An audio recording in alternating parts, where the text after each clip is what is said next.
Mixto. Contiene elementos de lenguaje, salud, sexo y violencia que solo pueden ser escuchados por niñas, niños y adolescentes bajo la supervisión de sus madres, padres, representantes o responsables. Este programa es presentado por... En Santa Mónica, consultorio veterinario del Dr. Alfredo Cova, garantía total para el bienestar de su mascota. Tecnohospitalaria.com, la calidad que da la experiencia en servicio técnico de equipos médicos y estéticos. Tecnieléctrico, siempre damos soluciones. Informe RCR presenta Titulares de la Mañana con Pedro García Otero.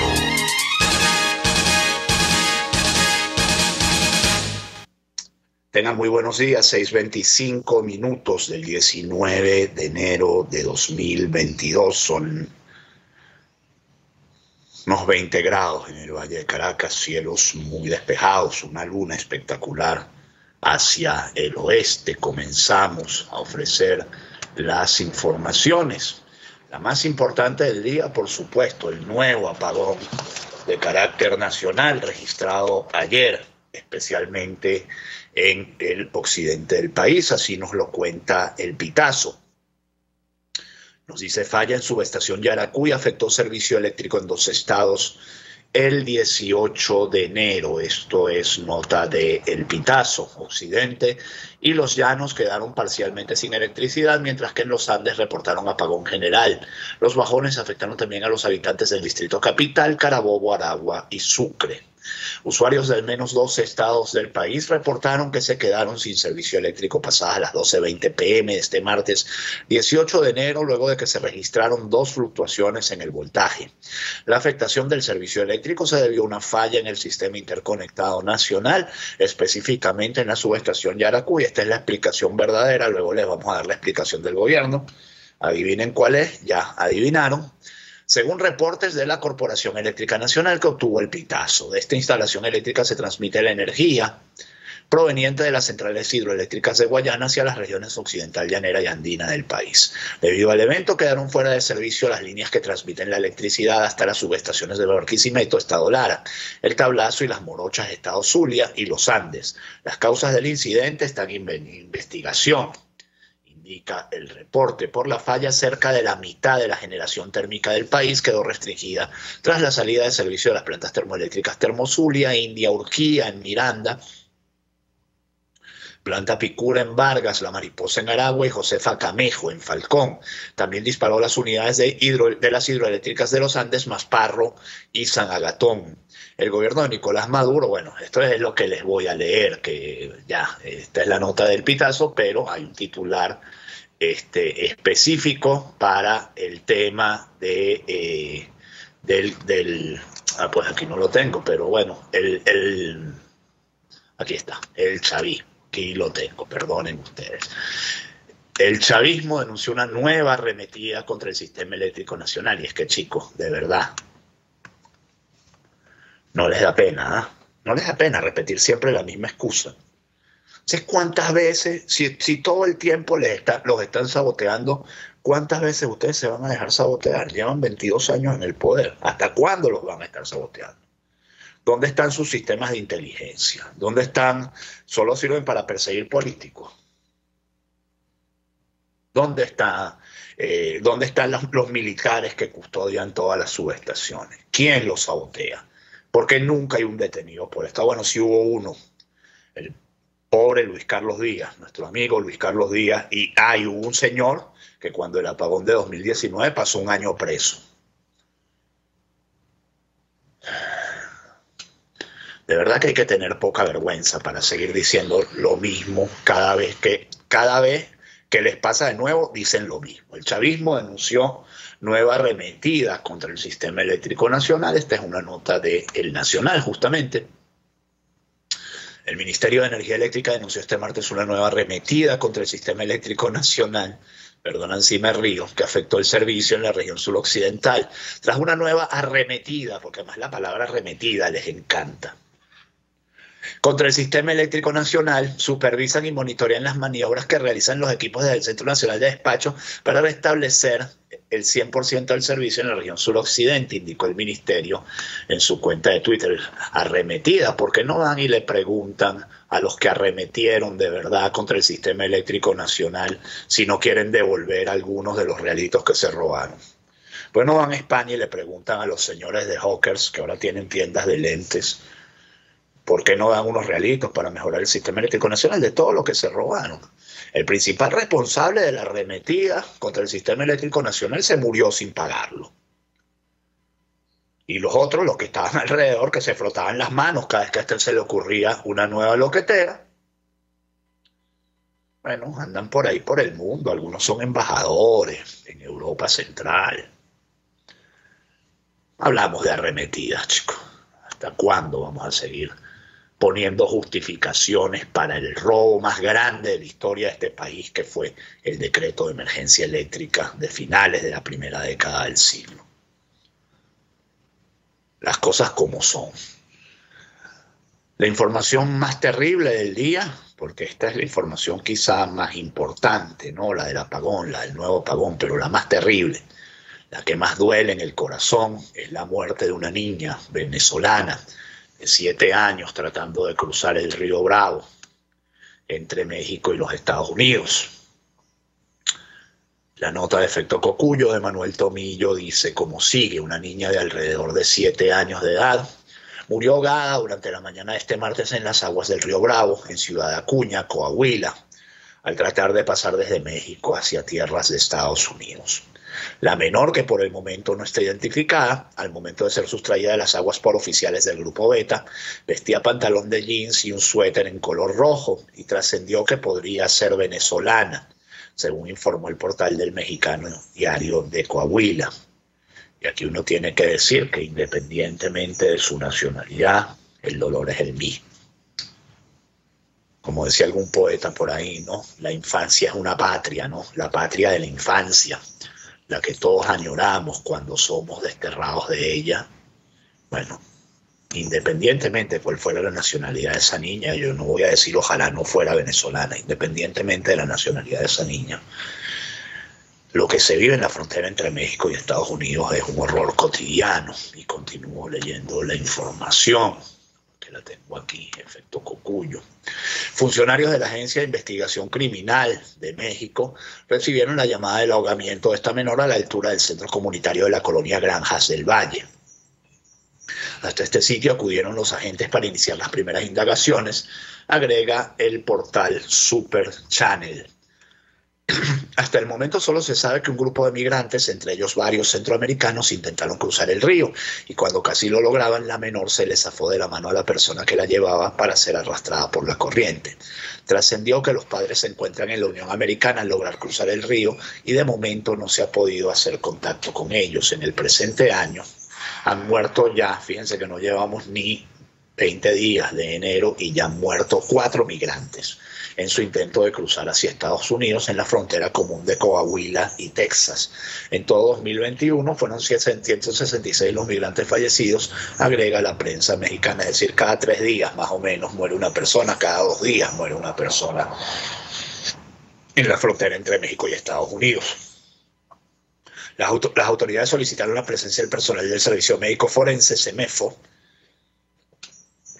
para hacer el levantamiento del cuerpo y trasladarlo para realizar la necropsia de ley correspondiente y determinar las verdaderas causas de su fallecimiento.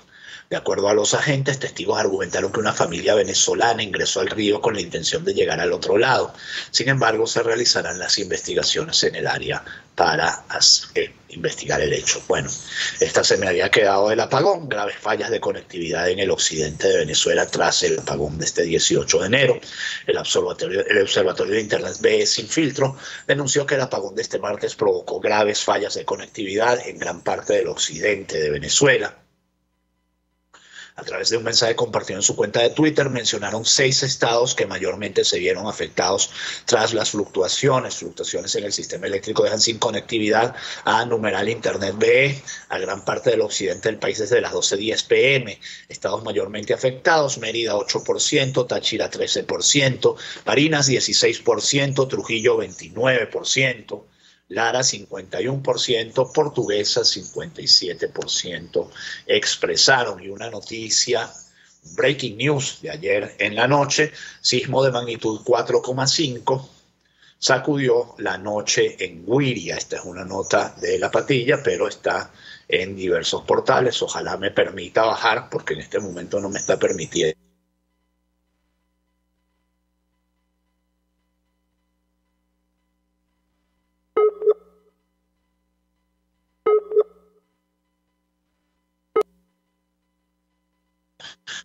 Lo que sí, que el sismo se sintió incluso en Bolívar, se sintió tan lejos de la costa del estado Sucre.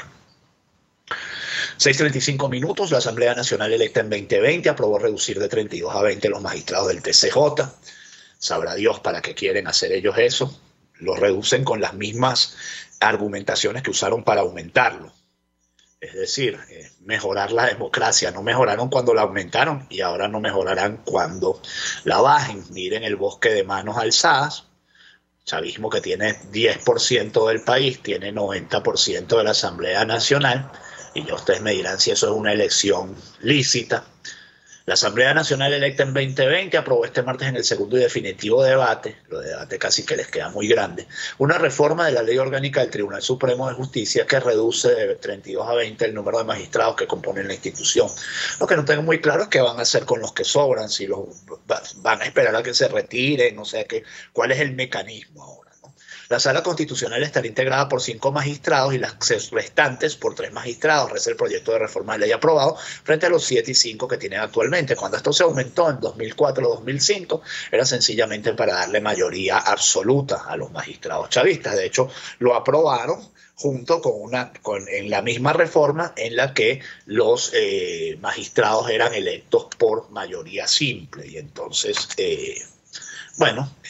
el chavismo, que tenía mayoría simple en ese momento en la Asamblea Nacional, nombró a los nuevos magistrados. Corte Suprema de Colombia citó a Piedad Córdoba para que explique sus nexos con Alex Saab. Esto es información internacional, pero que nos toca muy de cerca.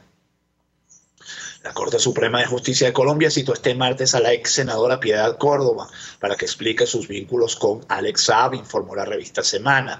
La citación ocurre un día después de que Córdoba aseguró que iba a pedir a la justicia colombiana que le investigara. Días atrás, la revista Semana reveló que la empresa Group Grand Limited, propiedad de Saab, le pagó 17 pasajes internacionales, 17, no 1 ni 2. 17 pasajes internacionales para Córdoba y algunos de sus hijos. Además, una comitiva de diputados de Ecuador entregó a Iván Duque, presidente de Colombia, un informe sobre operaciones de Saab en ese país. En el documento se mencionan nexos del empresario con Piedad Córdoba. En ese sentido, la ex senadora señaló: jamás negué que conozco a Alex Saab, empresario que dentro de sus múltiples actividades desarrollaba emprendimientos comerciales que no estaban en ese momento cuestionados. Las relaciones que tuve con él se desarrollaron en escenarios enmarcados en la legalidad. Y a ti te pagan 17 pasajes y tú no sospechas nada, no sé. Cuando la limosna es muy alta, dicen los mexicanos, ¿no? Cuando la limosna es muy alta, hasta los santos desconfían. Y bueno, pero eso no aplica para los políticos, obviamente. Jueza niega medida cautelar de libertad a Rodney Álvarez porque alega que tuvo poco tiempo para analizar el caso. Hay que recordar que Rodney Álvarez lleva más de 10 años preso por un asesinato que no cometió y que todos los testigos del hecho dicen que no cometió, y aún así fue condenado tras 10 años de cárcel. Es como una pesadilla. Es como para escribir el libro de Papillón. Yo no sé si ustedes se acuerdan de Papillón, aquella novela famosa donde, Papillón era un francés que lo habían mandado aquí a Guyana, a la cárcel, ¿no? A la Guyana francesa, y logró escapar y llegar a Venezuela. De hecho, el libro es muy bonito porque dice que la primera vez que vio la bandera venezolana, vio la bandera de la libertad. Fue un libro muy famoso en la década de los 70. Quienes puedan conseguirlo, quienes no lo hayan leído y puedan conseguirlo y quieran conseguirlo, léanselo porque es como bien interesante. Bueno, algo así podría escribir Rodney Álvarez. El Tribunal 11 de Control del Circuito Judicial de Caracas negó la solicitud de medida cautelar al extrabajador de Ferrominera Rodney Álvarez, quien tiene 10 años preso, acusado por el asesinato de un hombre en una asamblea de empleados de la empresa. El abogado defensor Luis Aguilera informó que la jueza que lleva el caso negó la petición, alegando que había tenido poco tiempo para analizar el expediente que fue introducido el pasado viernes 17 de noviembre. Conchale, un mes es bastante, ¿no? sobre todo cuando se trata de la libertad de un hombre. Aguilera calificó esa decisión como inconstitucional porque, de acuerdo al Código Orgánico Procesal Penal, se establece un máximo de 2 años para que termine la judicialización y que, de extenderse el tiempo, la persona que lleva el caso tiene la obligación de otorgar una medida cautelar de libertad, y el proceso judicial de Álvarez ya lleva 1 década y media. Yo entiendo que Álvarez había sido condenado. Entiendo, no sé si se apeló la medida, seguramente, pero había sido condenado. Aguilera expresó que esta situación refleja una vez más la violación de los derechos de Rodney y la pérdida del Estado de Derecho en Venezuela, reseñó el portal Correo del Caroní. La defensa agregó que esa jueza puede pedir como garantía a 2 fiadores y que Álvarez no se ausente de la ciudad de Caracas. Lo que es contrario a derecho es que la jueza niegue una medida cautelar, evaluando también que el retardo procesal no es imputable a Rodney Álvarez, es responsabilidad del Ministerio Público, dijo. Vamos con un bloquecito sobre el revocatorio. ¿Por qué me borras esto? La nota de Juan Guaidó advierte que no hay buena intención en decisión del Consejo Nacional sobre el revocatorio. Esto es de Monitoreamos. El presidente encargado, Juan Guaidó, advirtió este martes que no hay buena intención tras la decisión del Consejo Nacional Electoral de aprobar las solicitudes para la eventual activación de un referendo revocatorio en contra de Nicolás Maduro, aunque consideró que hay que estudiar esta opción. Ninguna buena intención tiene un CNE tutelado por la dictadura. No hay buena intención en el anuncio de ayer de un CNE tutelado por Maduro, afirmó en entrevista con Analítica.com. A pesar de ello, Guaidó consideró que hay que evaluar esta opción como un mecanismo para movilizar a los venezolanos y lograr una elección libre que ponga fin al régimen madurista. Yo creo que puede ser una oportunidad si logramos una coalición poderosa y, a través de, por ejemplo, México, lograr condiciones. No es una sola variable. La figura del revocatorio existe en la Constitución desde 1999 y no ha sido exitosa en el pasado. Ahora, si logramos nosotros movilizar, ejercer mayoría, lograr llevar como punto de agenda la elección libre y justa en México, el apoyo de la comunidad internacional y la movilización del pueblo de Venezuela, puede ser una opción para catalizar esa elección que salga la dictadura. Andrés Caleca, el último presidente del Consejo Nacional Electoral Democrático, el que entregó la adjudicación a Hugo Chávez, y eso es un enorme mérito para un hombre que además pasó por varios cargos públicos y hace la cola de la gasolina. Como yo le digo, Caleca, usted hace la cola de la gasolina y eso es un homenaje a su honestidad, no paga la gasolina en dólares. Quiere decir que no se lucró de su paso por las instituciones públicas. Dice Andrés Caleca, que es una voz escuchada y respetada en este momento en el país, que el revocatorio solo sirve para renovar el poder del mandón y liquidar a la oposición.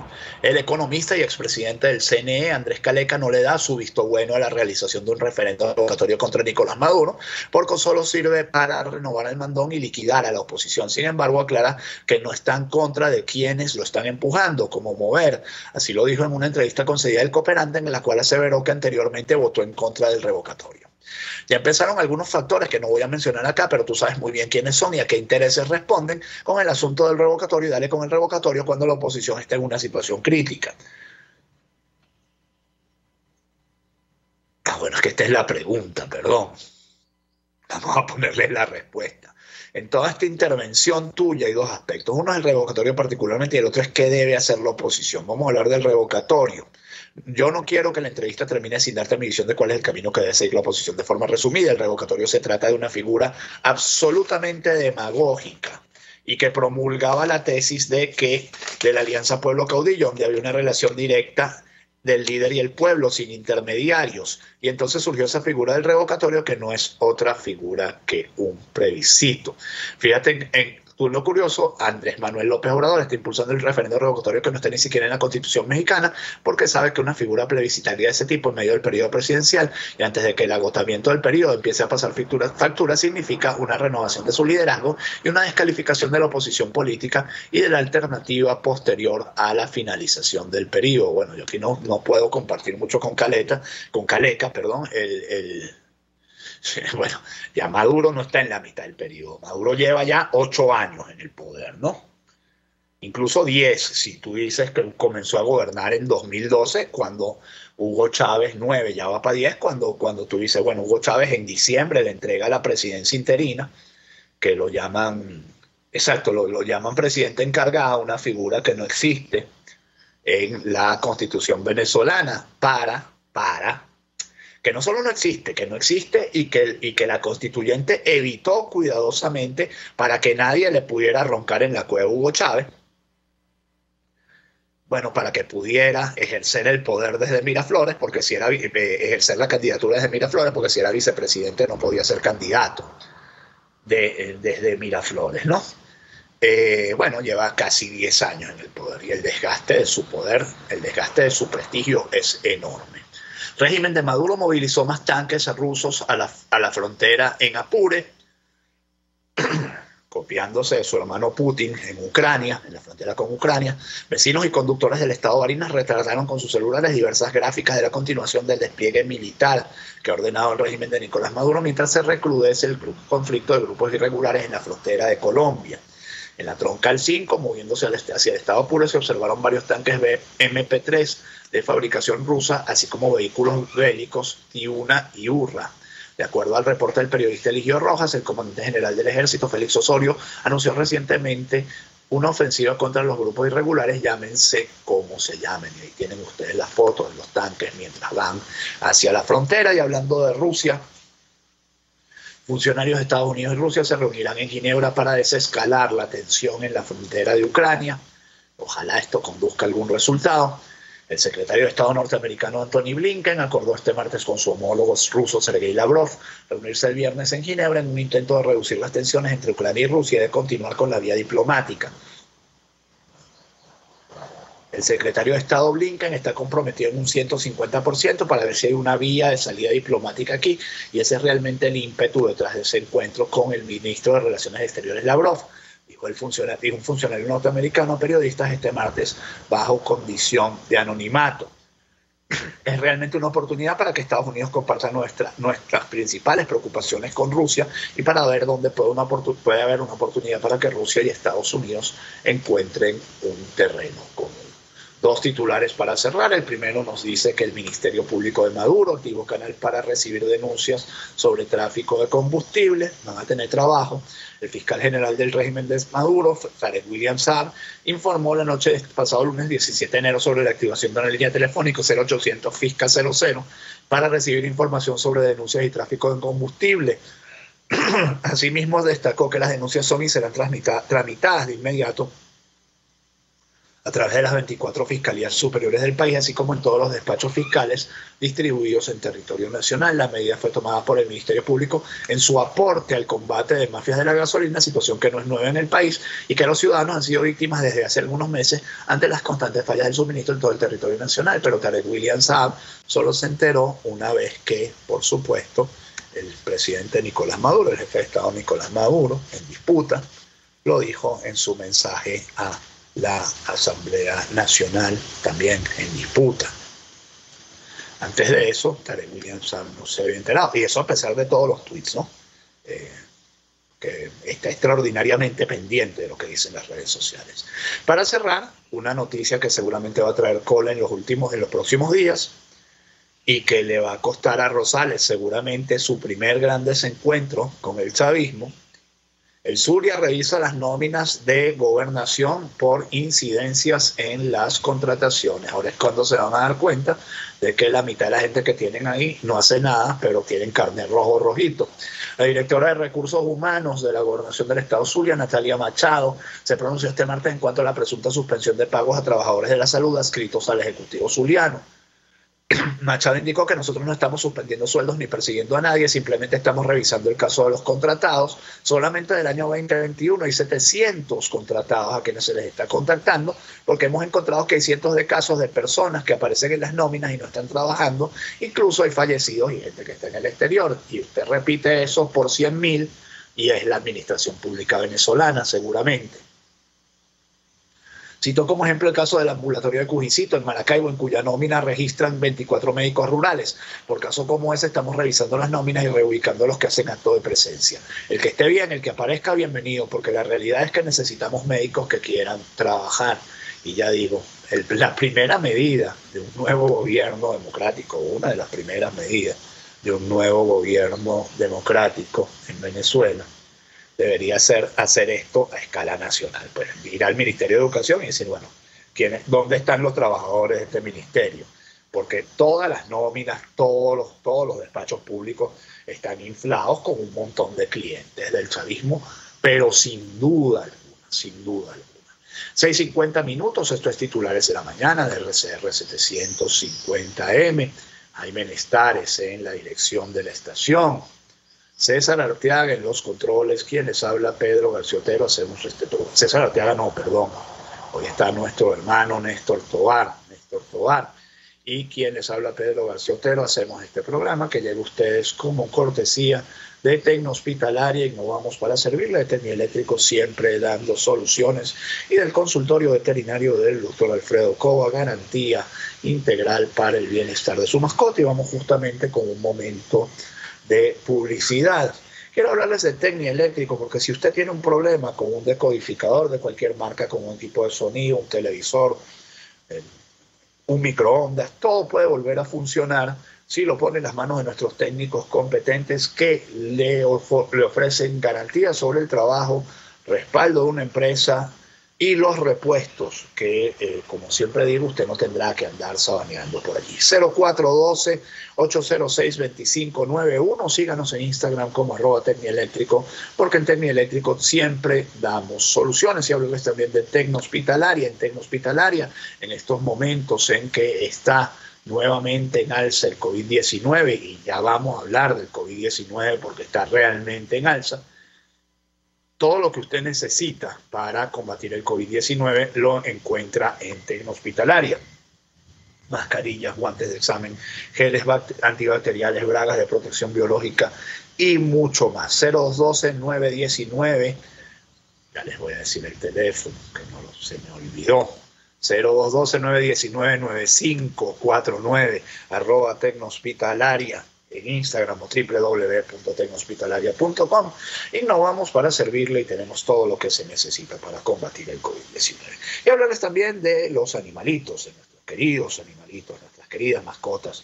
Todas en algún momento pueden necesitar atención médica y se las ofrece el consultorio veterinario del doctor Alfredo Cova en Santa Mónica. Son más de 30 años de experiencia atendiendo animales de todos los tamaños, no solamente perros, gatos también, cualquier mascota, cualquier animal doméstico se lo atiende el doctor Alfredo Cova, que le ofrece además servicio del plan de vacunación, a operaciones que no sean de emergencia, es decir, operaciones electivas, intervenciones quirúrgicas electivas y además peluquería canina. En la avenida Arturo Michelena de Santa Mónica, 0414-127-7947, entre las calles Manuel Díaz y Damaso Villalba, se encuentra el consultorio veterinario del doctor Alfredo Cova, garantía integral para el bienestar de su mascota. 6:53 minutos. 5 o 6 titulares para cerrar. Venezuela registra 2.090 casos de COVID, el mayor número de casos desde el inicio de la pandemia, lo que los venezolanos, como yo decía ayer echando broma, en Argentina, variante Omicron, en Perú, variante Omicron, en Estados Unidos, variante Omicron, en Portugal, variante Omicron, en Venezuela, la gripe esa que está dando. Bueno, para la gripe esa que está dando, que no es gripe, es variante Omicron, y les voy a leer un experto que dice lo mismo. 2.090 casos de contagio referenciales durante el día de ayer. Es la mayor cifra reportada por el Ministerio de Comunicación e Información desde que se inició la pandemia. La última más alta había sido el 4 de abril de 2021, cuando las estadísticas indicaron 1.786 casos. Y fíjense ustedes que les decía esto, ¿no? Que la Sociedad de Infectología dice que los contagios por Omicron serán luego meses de tranquilidad, pero le dijo a la gente que tenga síntomas de gripe leve y dolor de garganta, aislarse, porque es muy posible que se trate de la variante Omicron y no de un resfriado común. Así que si usted tiene la gripe esa que está dando, que no es gripe, sino que es Omicron, no ande regándola por ahí, no sea mala gente, quédese en su casa. Y si tiene que salir, salga con doble mascarilla y esté limpiándose las manos todo el tiempo, por favor. INAC informó que continúan las restricciones aéreas desde y hacia Venezuela. Solo se permite salir a través de países amigos: Turquía, México, Panamá, República Dominicana, Bolivia, Rusia y Cuba. Como eso nos sirve tanto a los venezolanos, pues Esas son las que están abiertas, ¿no? El metro de Caracas oficializó aumento del pasaje. El metro de Caracas pasará a costar la astronómica cifra de 0,10 centavos de bolívar, es decir, 0,02 dólares a partir de hoy. Y uno dice, de verdad, el metro funciona muy mal, el metro está destruido. Pero chicos, ¿y cómo va a ser de otra manera con estas tarifas? Ya dejen la demagogia y pongan una tarifa y mejoren el servicio, pidan un préstamo al Banco Interamericano de Desarrollo para refaccionar el metro y cobren lo que tienen que cobrar. Ya dejen la demagogia, por favor. O sea, hasta el día que el metro cierre y no se puede usar más. Entonces ese día vamos a pagarlo 10 veces más caro porque no lo vamos a tener. 3 indígenas heridos durante protesta en Bolívar por agresiones de un grupo armado.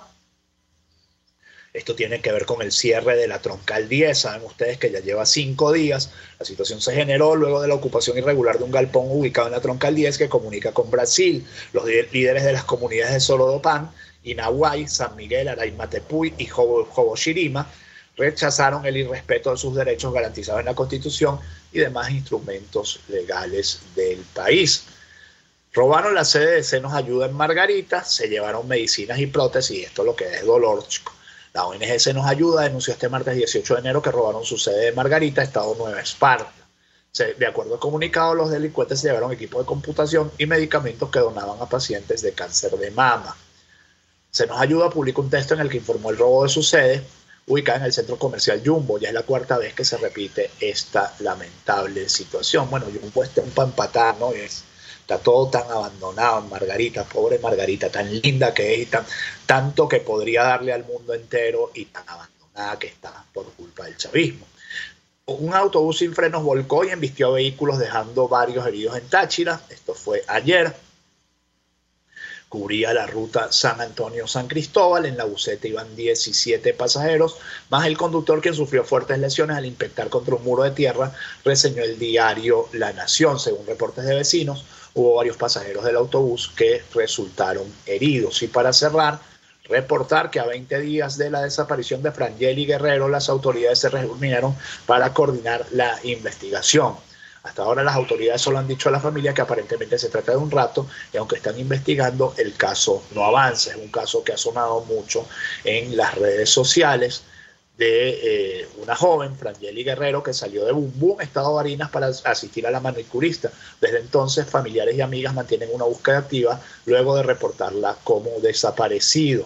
Algunos familiares de la joven de 24 años han expresado a través de las redes sociales que Frangeli es una muchacha tranquila y hogareña, por lo que piensan que haya sido víctima de un secuestro. 6:57 minutos, que este día, que este miércoles 19 de enero sea lo que ustedes esperan de él.